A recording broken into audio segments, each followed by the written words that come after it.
decir que cualquier persona que tenga empatía, que mire a su prójimo y que piense cómo puede hacer cuando ve al prójimo sufrir para mejorar su vida, es una persona preocupada por los derechos humanos, aunque no lo sepa? Bueno, sí, creo que es pensar en el otro y la otra, ¿no? ¿Qué cosas podemos compartir? ¿Qué cosas podemos pensar juntos? Y somos seres sociales, como seres espirituales, políticos, culturales, y el ser humano, esta relación tiene que ser fluida, porque si no levantamos muros, barreras, donde no nos identificamos. Pienso que el problema de lo demás es también nuestro problema, pero las alegrías también, las esperanzas también. No siempre los problemas, sino de las luces y las sombras de la vida deben ser compartidas. Antes de la Declaración Universal de Derechos Humanos, ¿se hablaba de derechos humanos o se iba por la vida medio a los tumbos hasta que alguien no, todo un grupo se pone de acuerdo y dice que hay unos derechos básicos a los que todos tendríamos que acceder? No, esto ya viene muchísimo antes, en los libros sagrados. Ama a tu prójimo como a ti mismo, ¿no? Dale de comer a quienes no lo tienen. Eso está en todos los libros sagrados. Pero está la Declaración de los Derechos del Hombre de la Revolución Francesa. Y también habla del derecho de sociedades igualitarias. Y creo que eso es lo importante. Después de la Segunda Guerra Mundial, de las atrocidades cometidas, el Holocausto, la bomba de Hiroshima, de Nagasaki. Yo he estado muchas veces en Hiroshima y he hablado con las sobrevivientes hasta el día de hoy, ¿no? Ese horror que todavía duele a la humanidad, duele a los pueblos, duele a las víctimas de ese entonces, del Holocausto, de las bombas atómicas. La comunidad de naciones, cuando se crea las Naciones Unidas, que antes era la Comunidad de Naciones, comienzan a pensar en un código de conducta para la humanidad con los elementos, los ejes más básicos de respeto a la persona, de respeto a los pueblos, de los derechos. Y bueno, ahí surge la Declaración Universal de los Derechos Humanos. Y a partir de esto es ese código de conducta que tratamos de transmitir y de socializar, de enseñar también en las escuelas, en las universidades, en la familia. Y también esto plantea otra cosa, que los derechos humanos y las llamadas democracias son valores indivisibles. Si se violan los derechos humanos, las democracias se debilitan y dejan de ser democracias. No se ha tomado también muy en cuenta lo que fue el contrato social de Juan Jacob Rousseau, ¿no? Este contrato social que da el nacimiento a estas democracias. Y bueno, creo que esto va generando también no solo los códigos, sino los comportamientos. Y de ahí nace lo que hoy tratamos de hacer comprender y que se pongan en práctica. Y que no lleguen a algunos pocos y que muchísima gente se quede sin acceder a cosas tan básicas como el agua potable, un trabajo digno, Sí. La educación que nos hace libres, ¿no? Ahora, nosotros esto, en el año 76, pertenezco al Tribunal Permanente de los Pueblos, el antiguo Tribunal Bertrand Russell. Soy uno de los jueces permanentes del tribunal. Y también de la Liga Internacional de los Derechos y la Liberación de los Pueblos, con sede en Milán. Y en el año 76, en Argel, no, 74, no 76, 74, se lanza lo que es el derecho de los pueblos. Porque estaban los derechos humanos de Naciones Unidas, pero no estaba el derecho de los pueblos. A su autodeterminación, por ejemplo. Claro, autodeterminación, el medio ambiente, la soberanía. Y recién en el año 93, que participamos en esa conferencia mundial, la segunda conferencia mundial, la primera fue en Teherán, de Naciones Unidas, se integra este derecho de los pueblos a los derechos individuales, derechos económicos y sociales y el derecho de los pueblos. Entonces, esto forma como completa digamos, lo que son los derechos humanos en su integridad. Adolfo, hubo una abuela muy importante que no hablaba español como nosotros aquí y que fue determinante, me parece. Bueno, sí, la abuela Eugenia fue una de mis grandes maestras, ¿no? Era iletrada. Yo no digo analfabeta, ¿no? Iletrada. Pero era sabia. La sabiduría no está en aquellos que leen más libros. La sabiduría está en aquellos que comprenden el sentido profundo de la vida. Y yo pensaba que tenía una abuela media loca, ¿no? Porque hablaba con las plantas, y las plantas les respondían. Las rosas, todas las plantas eran unas rosas impresionantes. Y yo le decía, ¿cómo hace esa abuela con esto? Me dice, ¿me entienden? ¿No? La abuela hablaba con los animales. Y una de las cosas que me quedó muy grabada es escuchar el silencio. ¿No? Es extraordinario.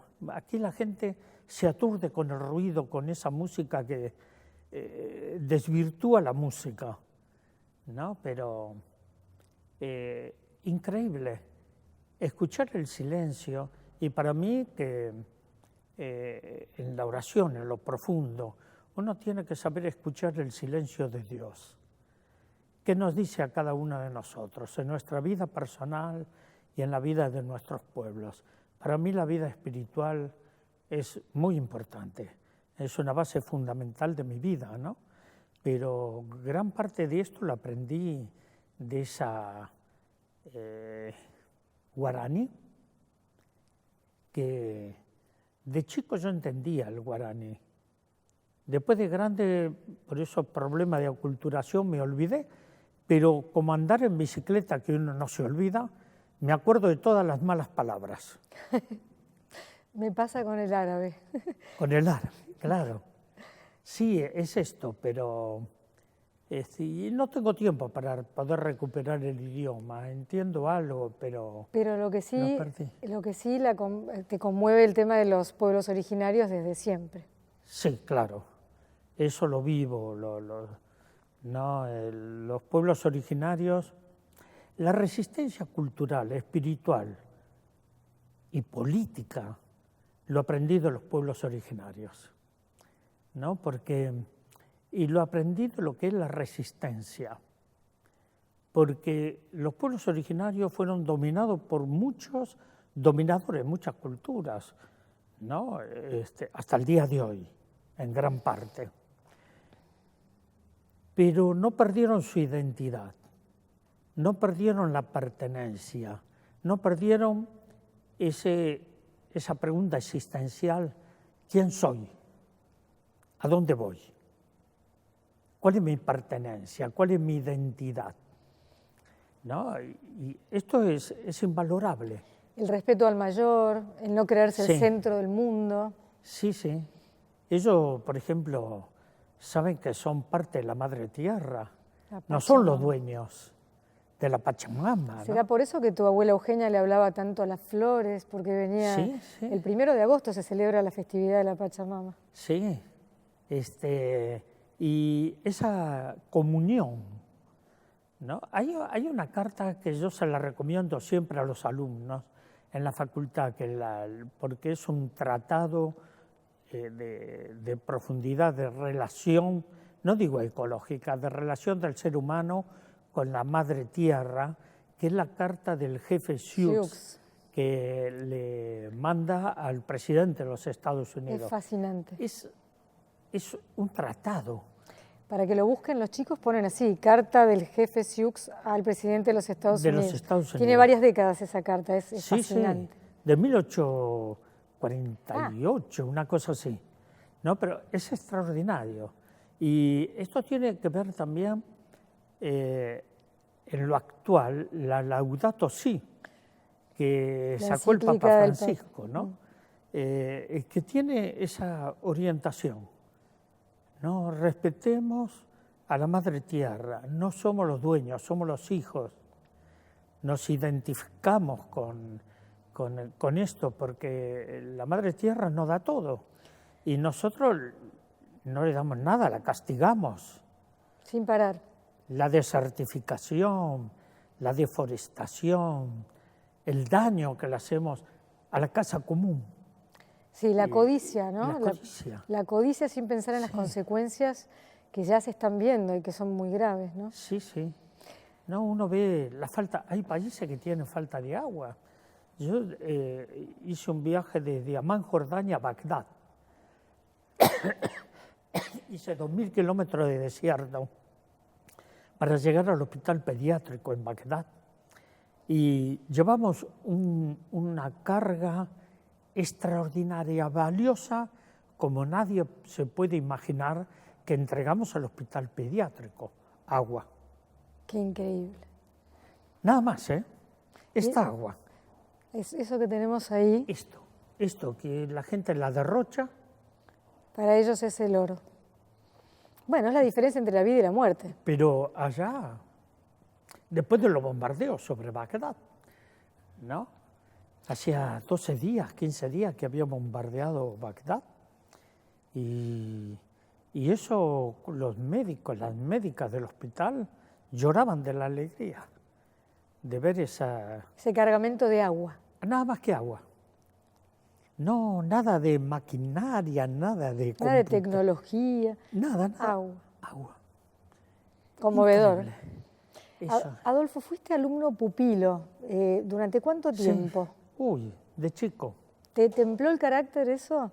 Ese silencio del que hablabas recién, ese silencio tan importante, ¿lo habrás aprendido ahí? Mira, no sé. Cuando murió mi madre, que murió muy joven, mi padre no nos podía mantener. Entonces nos repartió. Mi hermano menor, que le llamábamos Coco, pero el nombre era Alcibiades Leopoldo, ¿no? Pero era Coco. Fue a parar al patronato de la infancia. El mayor se quedó con mi padre. Mi hermana fue con unos tíos. Y yo fui al patronato español, ¿no? Y bueno, me peleaba con las monjas, las mordía, las pateaba. Estabas enojado. Era terrible. Pero... Mirá qué raro, porque hoy sos un símbolo de paz. Sí, pero en ese momento era muy... Bueno, sigo siendo rebelde, eso claro. No lo perdí. Pero había cosas maravillosas ahí en ese colegio de las monjas españolas. Estaba la portera Josefa, esas gallegas espectaculares, ¿no? Que después que limpiaba, arreglaba, era la portera, se sentaba en un rincón, en un patio, que lo visité hace 2 años, el lugar. Y decía, en este rincón me reunía con la Josefa. Entonces ella sacaba una caja de herramientas y tallaba la madera. Y hacía muñecos, figuras para el pesebre. Y ahí un día me dijo, ¿querés probar? Y le digo, me dio la primera madera y ahí comencé a tallar. Ahí me vino el gusto por la escultura, por la pintura. Después dibujaba por todas, hasta las paredes, la monja me castigaba. Y entonces cada vez que me castigaban las pateaba. Esa era la respuesta, ¿no? Pero seguro que están en el cielo, ¿eh? Y te perdonaron. Sí. Adolfo, leí algo que dijiste y me parece muy, muy interesante, en el sentido de que uno piensa, como dijiste vos, sigo siendo rebelde, te puedo tutear, te estoy tuteando Sí, hace como sí, media hora. está bien, perfecto, no hay Siento problema. eso. Sigo siendo un rebelde, pero claro, la paz es lo tuyo, y que la paz no es igual a la ausencia de conflicto, y Así eso me es. abrió como una ventana que tengo muchas ganas de pedirte Sí. que lo desarrolles, porque uno puede pensar en la paz de los cementerios, y eso no es lo que No tiene, queremos. no. Mira, yo llegar a la paz es descubrir la paz, comenzando por ahí. Nadie puede dar aquello que no tiene. Si yo no tengo la paz en mí, no la puedo compartir, ni con la familia, ni con los hijos, ni con la comunidad, ni con el pueblo, ¿no? Eso es una cosa. Y esto de descubrir que la paz no es la ausencia del conflicto, es cuando uno ve que cuando termina una guerra, no se llega a la paz. El vencedor impone su condición al vencido. No se llega a la paz. Es la dominación de uno sobre otro. La paz se llega cuando hay un respeto de uno a otro, Comprensión. una comprensión y están los mismos derechos. En la diversidad, no en la uniformidad. La gran riqueza de los pueblos es la diversidad, como la madre tierra nunca generó monocultivos, ¿no? La madre tierra, la biodiversidad, y tenemos que aprender, siempre tenemos que tener esa mirada así profunda a la madre tierra que nos enseña. Y ahí es cuando en la relación entre las personas y los pueblos es donde encontramos la paz. Saber respetarnos, saber entender qué queremos de la vida, ¿no? Yo digo que tenemos dos cosas para compartir, ¿no? Uno es el pan, que alimenta el cuerpo, y el pan que alimenta el espíritu. Y la otra cosa que tenemos que compartir es la libertad, porque sin libertad no podemos amar. Qué palabrita, ¿no? Esto te sacude así, ¿no? No podemos amar, no solo a aquellos que nos aman, porque aquellos que nos aman tenemos una relación amorosa, ¿no? Pero amar a nuestro pueblo, amar al prójimo, amar la vida, ¿no? A la humanidad. Entonces, a la madre naturaleza, al árbol, a los ríos, ¿no? Hasta los mosquitos. Tenemos que, aunque los sacudamos. Ese punto me cuesta más. Aunque te venía lo siguiendo, matamos, pero, ¿no? sí, pero sí. no, todo está para algo, ¿no? Digo que es otra cosa. No es ese amor fácil, vacío, sino es algo más profundo. Es comenzar porque esto es cuando tenemos conciencia de nosotros mismos en la vida. Y de las consecuencias de lo que hacemos o dejamos de hacer, claro. De la palabra que vamos a sacar de nuestra boca, sí, o de la que vamos a evitar pronunciar para no herir. Somos bastante responsables de muchas cosas. Vos dijiste algo muy importante, que yo trabajo mucho la palabra. Y hablo que tenemos que hacer caminar la palabra. Hacer caminar la palabra es hacia dónde, ¿no? Hacia dónde camina la palabra. Que el verbo se haga carne y camine. Claro, es esto, ¿no? Y con una palabra podemos amar y con una palabra podemos destruir. Completamente. Y puede ser tan fatal como un arma, ¿no? Sí. Porque creo que todos los conflictos comienzan en un con la palabra. Y con a veces tan trivialmente como en un malentendido. Claro. Por lo menos en la vida cotidiana, ¿no? Sí, sí. Cuando uno ve que dos personas están diciendo casi lo mismo y se están trenzando, pero no se están, ni siquiera se escuchan, ¿no? Y creo que es esto, tenemos que liberar la palabra. Sos un sobreviviente del horror, eso es verdad. Sí. Pero no sos una persona resentida en lo más mínimo. Por lo menos no se ve eso. No. No, uno sobrevivió a muchas cosas. Yo sobreviví a los vuelos de la muerte. ¿Me puedes explicar eso? ¿Cómo se puede sobrevivir a los vuelos de la muerte? Mira, para mí es importante... La gente muy joven a lo mejor no sabe qué eran los vuelos de la muerte y es importante Sí. que se sepa. Era algo siniestro. Claro, yo, cuando se produce el golpe, Del 76. en el 76, el 24 de marzo, a los 5 días tuve que salir del país. No salí porque estaba huyendo, sino porque teníamos programado una gira por Europa. Lo quise suspender y los europeos que organizan las cosas no como nosotros. Años de anticipación. No, con mucho tiempo, me decían, no, mira, ya está todo organizado, tenés que venir y nos explicas qué pasa en la Argentina. Bueno, al final viajé, pasé 8 controles militares, pero logré salir. Llegué a Suiza, de ahí estuve en Berna, ahí me enteré que me fueron a buscar y llevaron preso a toda la gente del Servicio Paz y Justicia, entre ellos mi hijo mayor, que en ese tiempo tenía 17 años. Se hizo una campaña muy fuerte, logramos liberarlos y la Embajada de Austria los protegió, se llevó a todos mis hijos a la embajada, mi señora estaba conmigo en Europa, y logramos sacarlos del país. Así que tuvimos en el exilio, después de ahí de Suiza, en Viena, después en Bruselas, después en París. De ahí fuimos al Ecuador, porque mi trabajo es América Latina. No podía quedarme en la comunidad europea. Claro.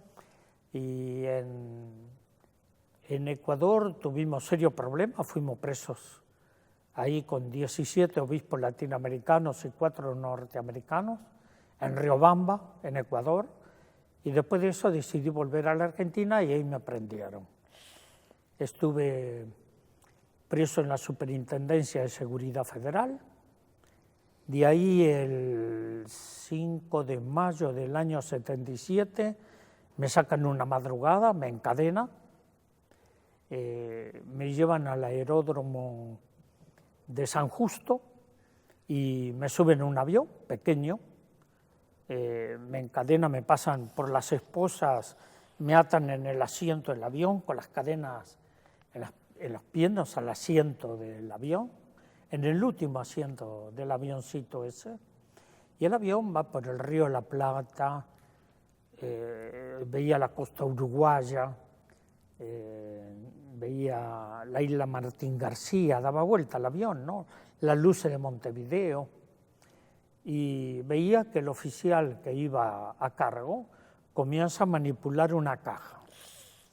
En la caja estaban las inyecciones para adormecer al prisionero, para tirarlo, y así es como tiraban a los prisioneros al mar.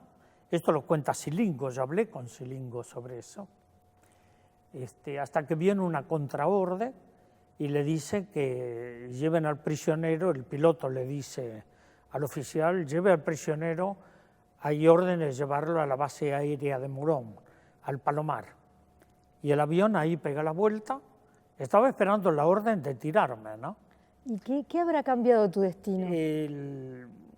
La presión internacional. La familia Kennedy estaba pidiendo por mi libertad, ¿no? Pero también las iglesias, muchos gobiernos. Jimmy Carter también había sido fundamental, Jimmy Carter, ¿no? Sí, pero Jimmy Carter después. Después. Sí, pero... Y entonces me llevan a la base aérea de Morón, me tienen como 3 horas ahí, y después deciden llevarme a la unidad 9 de La Plata, que era la cárcel de máxima seguridad. No, pero ahí en el vuelo pensaba, rezaba. Eso te iba a decir, esa era mi pregunta, no te quería interrumpir. En la familia, pensaba en los chicos, porque 2 días después es el día 5 de mayo, el día 7 de mayo es el cumpleaños de uno de mis hijos. Dije, no voy a poder celebrarlo, así que lo pienso ahora, ¿no? Y Y bueno, las cosas son así. Uno todo esto tiene que meditarlo, tiene que pensarlo. Yo no conservo odio, rencores. Lo que buscamos es la verdad, la justicia, la reparación del daño hecho, para que no vuelva a ocurrir nunca más. Pero no veo positivo alimentar el odio, porque el odio es autodestructivo. Cuando a mí me dicen que hay un militante amargado, yo digo, cuidado, no es un militante, es un amargado. ¿Crees mucho en el poder de la sonrisa?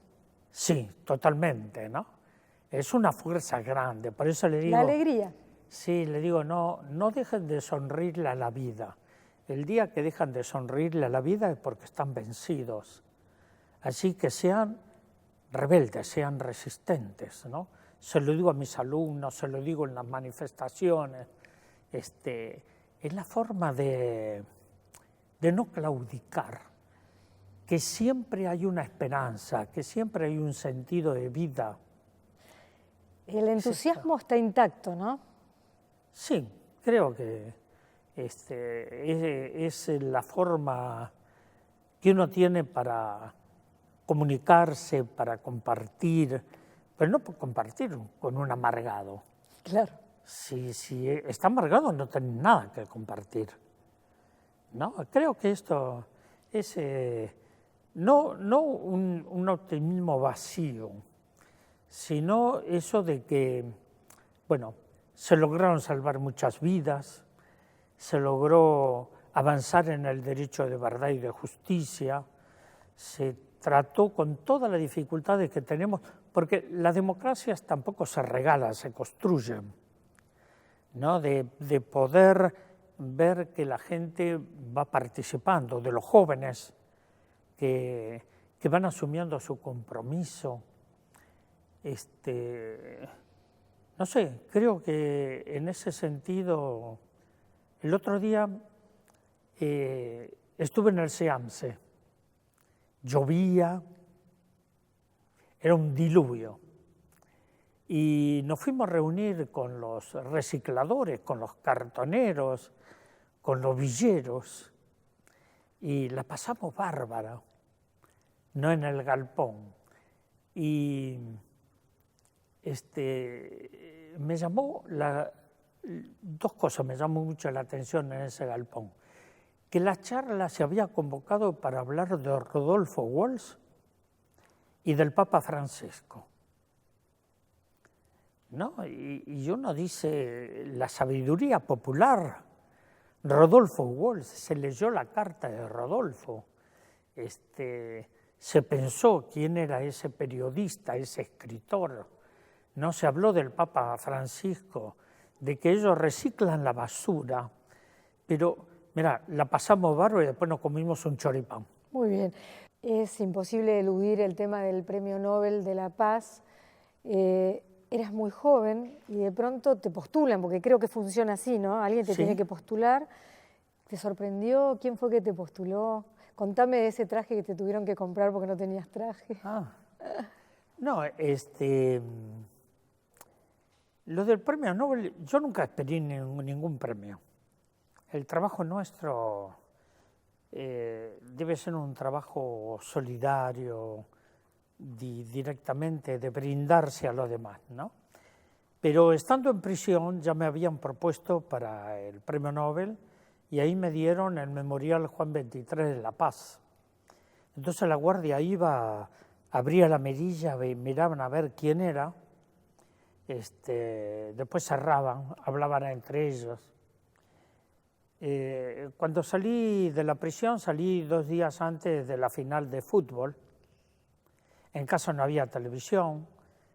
A mí me sacó de la prisión y me llevaron al primer cuerpo de ejército, Guglielminetti, un represor que ahora está preso por crímenes de lesa humanidad. Y mi señor compró un pequeño televisor en blanco y negro, ¿no? Chiquitito así, que todavía lo tengo. No funciona, pero lo tengo. Y ahí vimos la final de Holanda-Argentina. Así que pude ver eso. Pero ya era candidato al premio Nobel. Cuando me anuncian lo del premio Nobel, me llama a la embajada de Noruega y no sabía para qué. Y yo le digo, bueno, embajadores, les traemos los informes de lo que está pasando. Me dice, no, pero por favor espere. A una hora me tenía que dar la información porque a nivel mundial, en esa misma hora, se daba la noticia. Y entonces me da la noticia, le han otorgado el Premio Nobel de la Paz. Eso, esta me está cargando, ¿no? Dice, ¿cómo es eso? Sí, el Comité Nobel le ha otorgado el Premio Nobel de la Paz.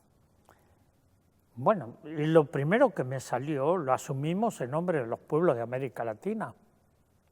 Mira, hoy salen en los diarios el llamado a licitación de la Casa de los Premios Nobel Latinoamericanos. Porque yo todo eso, que lo asumí en nombre de los pueblos latinoamericanos, no me pertenece a mí, pertenece a los pueblos. Entonces, la UBA asumió esto y nosotros le entregamos a la UBA la sede de la antigua sede nuestra, del Servicio Paz y Justicia, un caserón de 1875 en pleno barrio de San Telmo, en México y Bolívar. Entonces, la van a reformar, la llamaron a licitación para las obras, y ahí va a ir el premio Nobel y vamos a hacer la Casa de los Premios Nobel Latinoamericanos, no de Pablo Neruda, Gabriela Mistral, Gabo, no de Colombia, todos. Milstein, acá tenemos 5, ¿no? También. 5.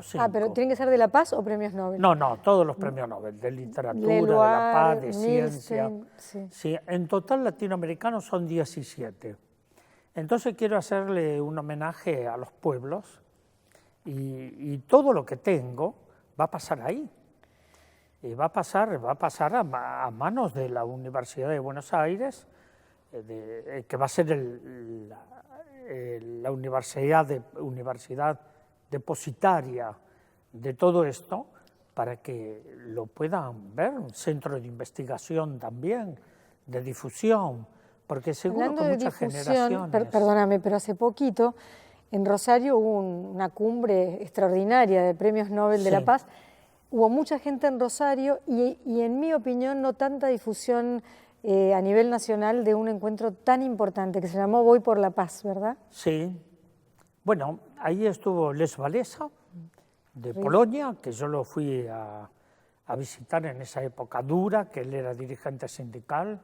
Fuimos con un barco desde Noruega, Suecia, hasta Polonia, nos rodearon 2 cañoneras, no nos dejaron desembarcar en Gdansk y fuimos hasta la frontera de las fronteras con Alemania y ahí logramos entregar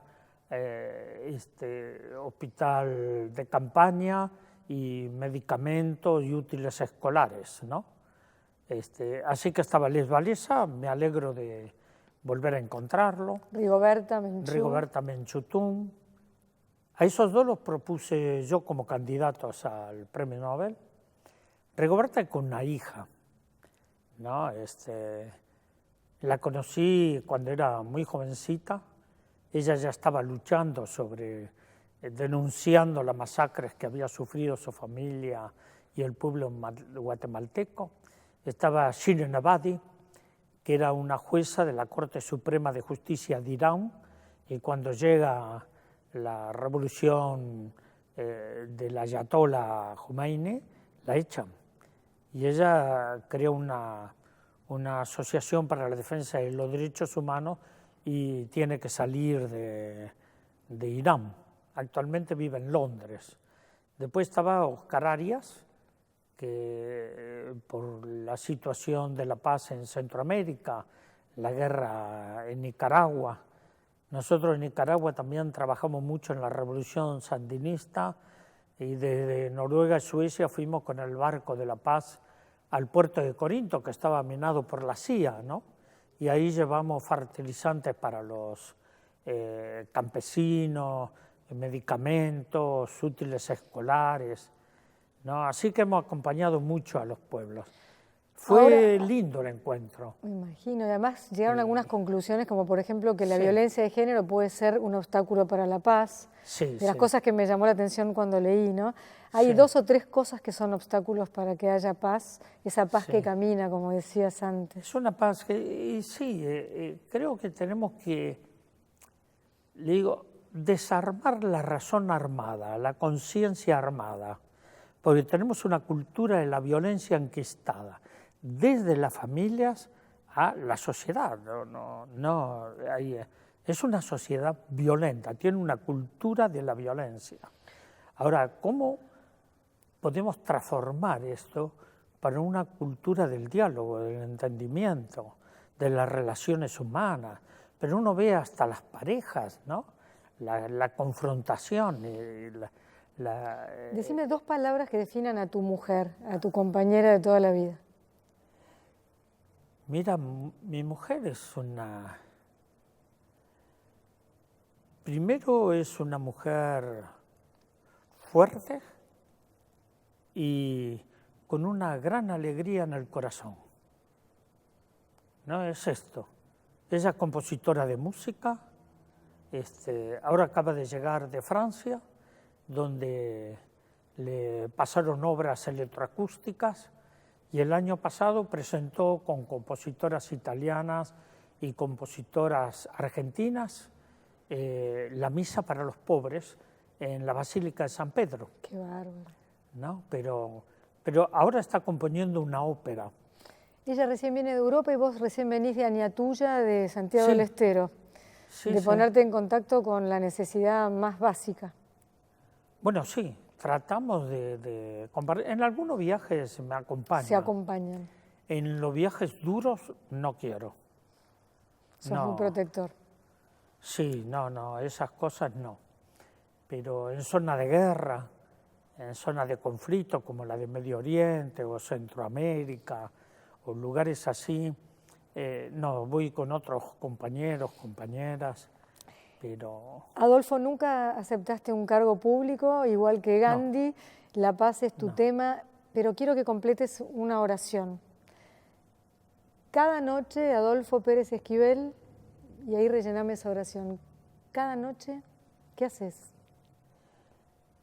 Mira, después de cenar conversamos o vemos si por ahí alguna película, pero siempre terminamos y comenzamos con una oración, ¿no? Dar gracias a Dios. ¿Puedo saber cuál? ¿Es una oración de hablar con Dios o es una en particular?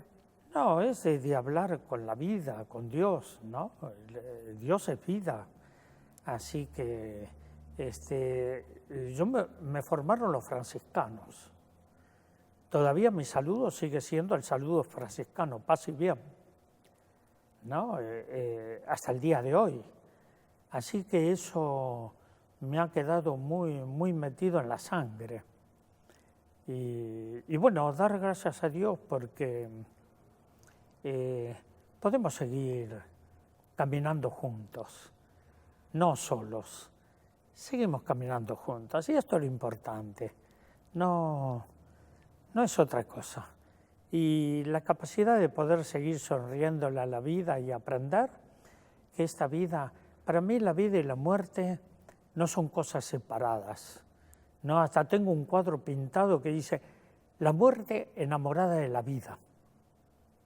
Entonces está tomando como ejemplo a Guadalupe Posadas, ¿no? Que hacía los esqueletos, ¿no? Entonces yo hice uno con el chambergo medio porteño que le está ofreciendo a la vida una rosa, ¿no? La muerte y la vida es una continuidad. La muerte no es la negación de la vida, es un cambio. No, la muerte es el olvido. Es esto. Ahora vengo de Malvinas. Y en Malvinas comenzaron las exhumaciones ahora de los 123 soldados en Malvinas, que la familia quiere saber dónde están sus hijos.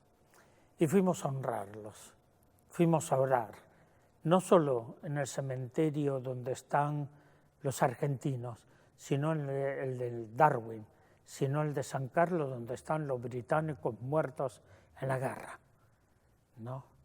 Son seres humanos a los que tenemos que honrar. Es esto.